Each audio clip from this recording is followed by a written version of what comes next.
చెడు స్నేహితులను విడిచిపెట్టేశాయి. అల్లరి చిల్లరుగా తిరిగేటటువంటి వారిని వదిలేశాయి. అల్లరితో కూడిన ఆటపాటలకు స్వస్తి పలుకో. చెడిపోయే నిన్ను చెరిపేసే వారికి దూరంగా ఉండో. తిండిపోతువైతే నీ నోటికి కత్తి పెట్టుకో. సోమరిపోతువైతే, నిద్రపోతువైతే లే.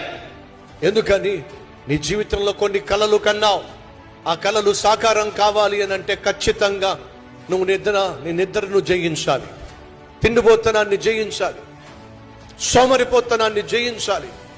బైబిల్ సెలవిస్తూ ఉంది, శ్రద్ధగా పనిచేయువాడు ఏం చేస్తాడట? ఏలుబడి చేస్తాడో. చెడు స్నేహితులను విడిచిపెట్టేశాయి. అల్లరి చిల్లరుగా తిరిగేటటువంటి వారిని వదిలేశాయి. అల్లరితో కూడిన ఆటపాటలకు స్వస్తి పలుకో.